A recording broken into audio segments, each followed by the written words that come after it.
Eu agradeço o convite, boa tarde a todos.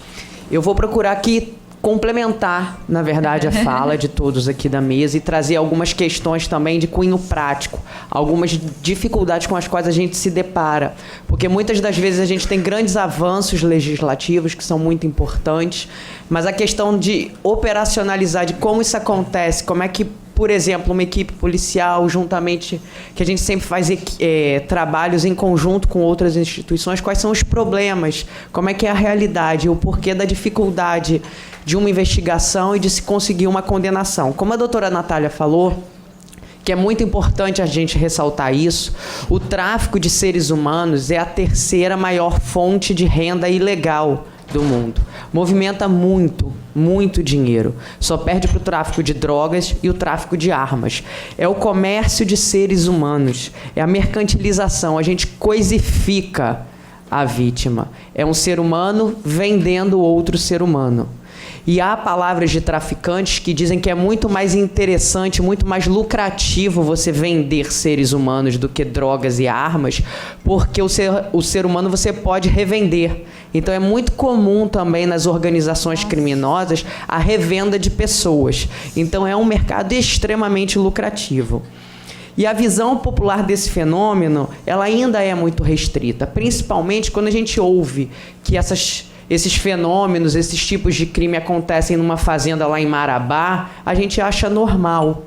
Só que quando a gente vem dizer que isso acontece aqui no Rio de Janeiro, em 2019, isso causa muita perplexidade para todos nós. Porque muitas das vezes é muito próximo da gente, é algo que a gente imagina, não. O Rio de Janeiro, sim, é uma cidade violenta, mas com outro tipo de criminalidade que não essa. E as vítimas de tráfico de pessoas, elas sempre são traficadas por alguma forma de exploração, que envolve a violação de uma série de direitos humanos fundamentais, como a gente viu, por exemplo, nas fotografias que a doutora Guadalupe trouxe. Não é, entre aspas, só a questão do trabalho escravo, mas quantas violações são tidas ali. E todo esse contexto histórico e cultural acaba refletindo na forma em que a legislação trata do tema, que, como bem pontuado aqui também, é a questão da escravidão moderna. E existe todo esse arcabouço jurídico internacional, sendo a Convenção de Palermo o documento base, de alguma forma. A Delegacia de Defesa Institucional da Polícia Federal cuida, de uma forma assim, simplificada, dessa parte mais humana. Então, trata do tráfico de pessoas, dos crimes de pedofilia pela internet, dos crimes de ódio pela internet. Alguns deles. Está passando? Você quer que passe? Está passando? Eu prefiro. Tem que ver Oi? se... Virar pra cá. Acho que dá para passar. Ajuda. Doutora. Não está passando. Não está passando? Tá. Você vê ali isso? E é importante também a gente entender, porque o tráfico de pessoas, ele é todo um processo, que ele é formado, ele tem as etapas iniciais, que é o recrutamento, o aliciamento, que muitas das vezes se dá de uma forma agradável, não é uma forma hostil. Então, assim, porque por vezes a pessoa, mas como ali já naquele primeiro momento do recrutamento, daquele aliciamento, a pessoa já não viu que tinha algo de errado e não conseguiu de alguma forma evitar. Porque esse recrutamento, ele vem também, por vezes, mexer em sonhos, em expectativas de melhora de vida para a pessoa, melhora de vida para a família, para todo aquele contexto social. Aqui eu trouxe um exemplo, muito embora não seja no Brasil, a gente também tem que considerar que o Brasil é tanto rota de chegada de pessoas traficadas, é ponto de chegada como ponto de partida. Mesmo para nós que trabalhamos nessa área, quando a gente se depara com uma situação dessa, causa muito mais do que choque, do que perplexidade, né? Da gente ver que, assim, casas de desmanche eram creches em que crianças eram depositadas para esperar que alguém fosse comprar um órgão humano. Então eu fiquei imaginando como se fosse um açougue, em que você chega lá, você fala assim, eu quero um rim. Se eu levar um rim e um coração, tem desconto? Aí você fica tentando ver uns combos. Eu estou falando de uma maneira assim bem grosseira, porque não é nada diferente disso. Porque a gente chega no açougue e a gente vê partes de outros animais. Mas a gente teria crianças vivas, depositadas num local, para que outras pessoas fossem comprar. E toda a máquina que é movimentada no entorno disso, porque existe toda uma estrutura, por exemplo, na área de saúde, existem médicos, existem agências de turismo que são especializadas no tráfico de seres humanos para fins de transplante de órgãos. Então, eles incluem naquele pacote, além das passagens aéreas, hospedagem em hospital. Então, assim, quando a gente começa a se deparar com documentários, com reportagens acerca do e pessoas, por exemplo, que às vezes, a depender do grau de gravidade da doença, não podem mais estar na fila de transplante, essas pessoas vão fazer qualquer coisa para salvar a própria vida. E isso também faz a gente refletir, será que se fosse um de nós, ou um parente próximo, até quando, ou até quanto que nós iríamos? Se alguém falasse, existe um órgão disponível, compatível, em que você pode comprar em determinado país. Então, assim, essas questões são importantes para a gente ver a gravidade do delito. Eu preciso de ajuda, não foi? Eu acho melhor ir passando assim, como tá, vai ter que ir passando por aqui, porque travou essa tela, não está conseguindo passar a tela. A gente não consegue, agora conseguiu, agora pulou. Tá, então vê. Então, assim, além das questões das etapas do tráfico de pessoas, que tem o recrutamento, o aliciamento, que muitas das vezes se dá de uma forma suave, agradável, em que a pessoa explora aquela questão dos sonhos, das expectativas, da vontade de melhorar de vida. Sim, eu vou ficar perdida. Tá bom aí? Aqui tá ótimo. Tá bom aí? Aí tá você ótimo, vai tá avisando ótimo. Quando tiver que mudar. Tá, gente? Aqui foi exemplo de uma investigação. Aí. Eu estou trazendo, assim, exemplos de reportagens de uma investigação que teve da Polícia Federal aqui em Niterói, em que se negociava certidões, declarações de nascido vivo para se levar crianças para fora do país. Foi no ano passado. Tá. Foi no ano passado e no Rio de Janeiro. Então, a gente vê que está muito mais próximo do que a gente imagina. E diversas reportagens que a gente consegue encontrar acerca do tráfico de órgãos, que muitas das vezes a gente acredita que é lenda urbana. E aqui, no caso, são tráfico de órgãos de bebês. Essa imagem eu também achei ela bastante emblemática, né? O quanto vale uma vida. Exemplos de pessoas que venderam órgãos, e aí a gente sabe como é feito tudo nesse comércio clandestino. Por vezes a pessoa tem até sorte de estar viva. As formas, como eu vinha dizendo, as etapas. O recrutamento, o transporte, a transferência, o alojamento, o acolhimento para fins de exploração. Então, existe toda uma cadeia que participa nesse processo do tráfico de seres humanos. E os meios podem se dar de diversas formas. Tem ameaça, qualquer outra forma de coação, abuso de autoridade, situação de vulnerabilidade, fraude, engano, ou a entrega, a aceitação de pagamentos, de benefícios para obter o consentimento de uma pessoa que detém autoridade sobre outra pessoa. E as finalidades, como a gente já viu, podem ser exploração sexual, que é a grande maioria, trabalho equiparado ao de escravo, qualquer tipo de servidão, extração de órgãos humanos e adoção ilegal. E a carência de dados oficiais. Como quase todos os palestrantes já pontuaram, essa é uma realidade, uma enorme dificuldade para todos que atuam nessa área, porque a gente acaba trabalhando com as subnotificações, com as cifras negras. Então, os dados são coletados por instituições, metodologias, tecnologias diversas em tempos diferentes, o que acaba impossibilitando a sistematização e a comparação. Vou dar aqui, por exemplo, uma situação concreta que aconteceu comigo, não é para falar mal de instituição A, B ou C, mas são os casos reais que acontecem e a gente tem que ver como solucionar isso. Uma vez teve um registro feito na Delegacia de Descoberta de Paradeiro, foi feito um registro de ocorrência. Quando chegou para nós na Polícia Federal, quando eu fui ler, eu tinha certeza que se tratava de um tráfico de pessoas, que tinha se iniciado na Delegacia da Polícia Civil, pela descoberta de desaparecidos, e que tinha ido para nós. Quando eu fui ler o inteiro teor do registro de ocorrência, o que aconteceu? A irmã de uma pessoa tinha sumido, tinha desaparecido. Ela foi na Delegacia da Polícia Civil de Descoberta de Paradeiro e fez o registro. Olha, minha irmã desapareceu no dia tal, nessas condições. Passado algum tempo, ela voltou lá para dar uma satisfação. Olha, eu localizei minha irmã. Minha irmã está presa na Grécia por tráfico internacional de drogas. Ela não desapareceu, ela ligou, está lá, já foi comprovado, etc. E foi embora.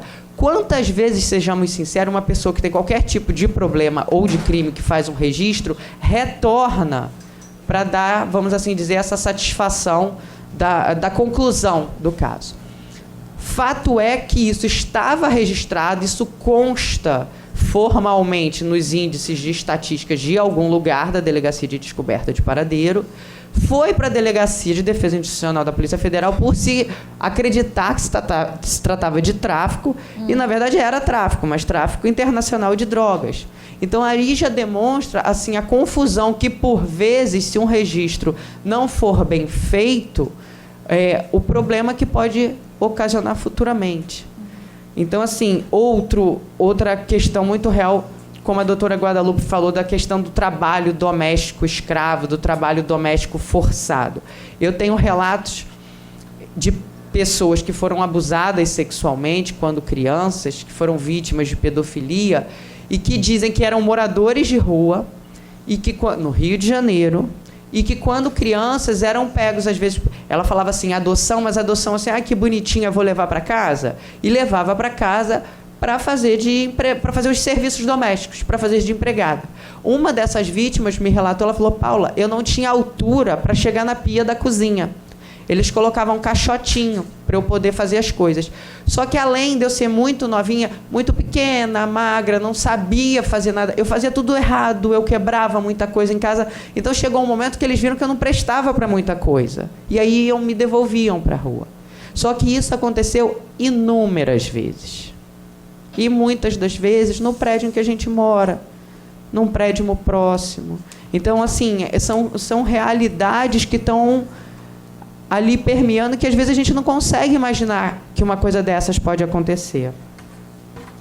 E todos esses dados estatísticos são muito importantes, por exemplo, além da questão de políticas públicas, porque a gente acaba identificando quais são as rotas criminosas, quais são os tipos de outros crimes que também permeiam esse universo, bem como os traficantes e as vítimas. É importante a gente traçar perfis para poder auxiliar tanto na investigação quanto nessa questão da prevenção, que é sempre a melhor opção.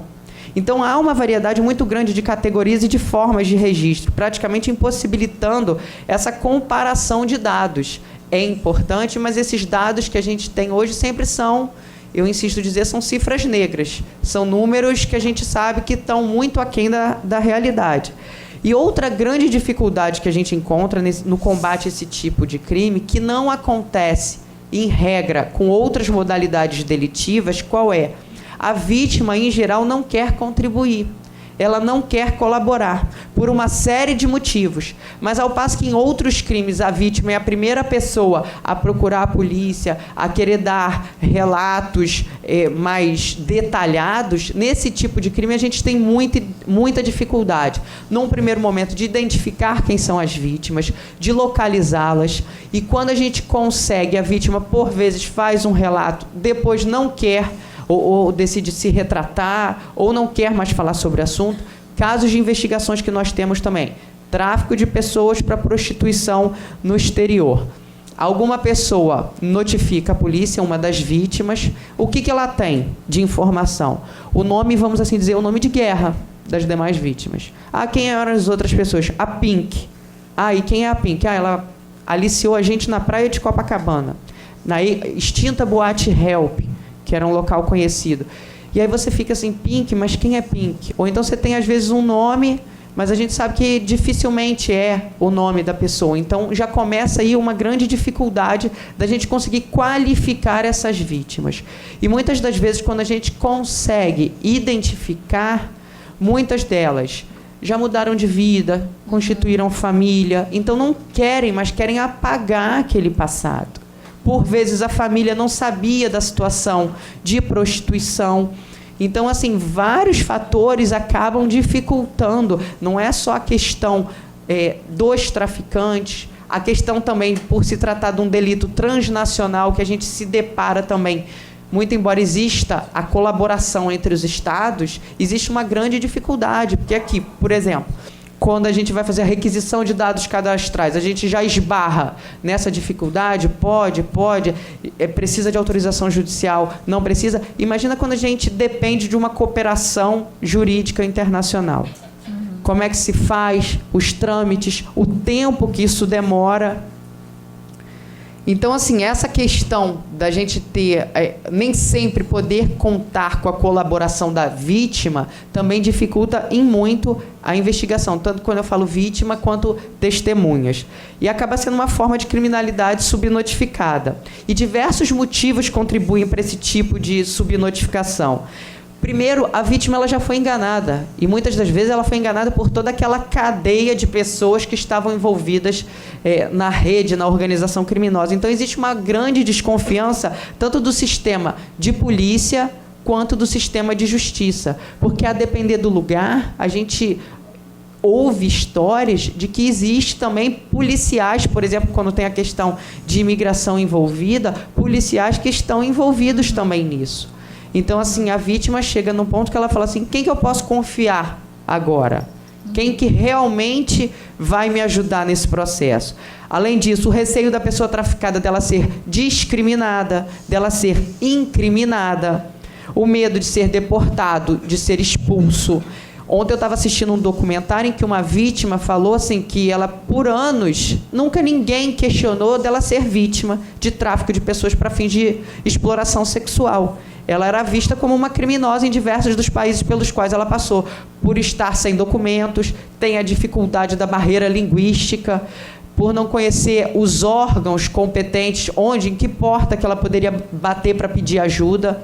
Então, assim, ela foi relatando que se talvez tivesse aquele olhar que a doutora Natália falou, por exemplo, num posto de imigração, em que todas as pessoas ali tivessem qualificadas e capacitadas para verem, ela até pode estar com tráfico de drogas, mas será que também ela não é vítima de outros crimes? Então, assim, por vezes as vítimas relatam também essa dificuldade. Tem a vergonha, o medo, a humilhação, as famílias que não sabem dessa situação de prostituição, ameaça contra a pessoa ou contra familiares. Eles sabem que essas ameaças podem se tornar reais. Então, muito embora a vítima às vezes esteja no exterior, a família estando aqui também numa situação de vulnerabilidade, ela sabe que algo de concreto e ruim pode acontecer com essa família. O desconhecimento da condição de vítima. Muitas delas, após todo esse processo, ainda têm dificuldade de perceber que realmente foram vítimas. E a falta de informação dos mecanismos de denúncia, de onde comunicar, quem comunicar, consegue ter um sigilo, não consegue. Então, assim, todos esses parâmetros dificultam em muito uma investigação. E tudo isso intensifica a ausência de dados de um fenômeno, que além de ser subnotificado, ele é registrado impropriamente, fazendo com que o crime permaneça na obscuridade, ao menos estatisticamente. Eu participei de uma CPI sobre feminicídio aqui na LERJ, em que a gente levantou uma outra questão muito interessante. Por vezes, para fazer, por exemplo, a lavratura de um auto de prisão em flagrante de qualquer crime, a gente tem que preencher alguns formulários, por exemplo.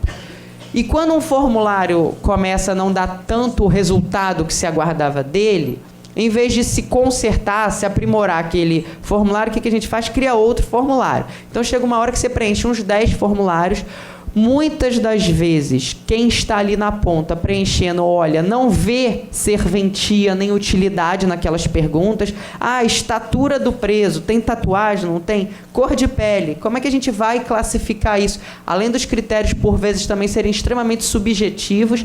Então, muitas das vezes, os formulários vêm em branco, ou preenchidos sem o devido cuidado, sem a devida atenção.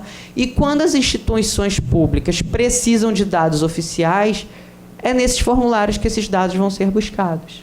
Então, se a gente não criar as perguntas adequadas, critérios mais objetivos, bem como a qualificação e também demonstrar para aquela pessoa que está na ponta, que vai preencher aquele formulário, que vai fazer aquela entrevista, da importância daquilo, ele vai, por vezes, fazer quase que de qualquer jeito.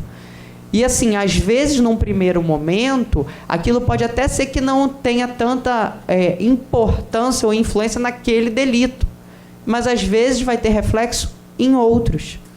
Então, assim, isso também é uma outra dificuldade com a qual a gente esbarra. Por vezes, quando a gente vem em palestras, as pessoas sempre pedem, pegue os dados atualizados. E, às vezes, até a classificação na própria delegacia. O registro foi feito num primeiro momento numa modalidade delitiva, depois, ao longo da investigação, a gente descobre que era outra. Então, quando você vai levantar esses dados, eles não retratam a realidade na grande maioria das vezes.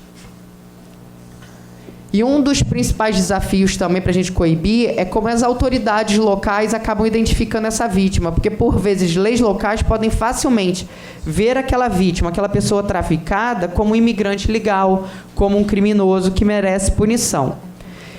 Então, para finalizar, assim, pesquisas, muito embora os dados sejam, como eu falei, não tão fidedignos, a gente consegue traçar um perfil dessas pessoas traficadas, que a gente percebe que tem uma forte conotação de gênero. No Brasil, indicam que são mulheres de classes populares, baixa escolaridade, que moram com algum familiar e habitam espaços urbanos periféricos com carência de recursos como um todo.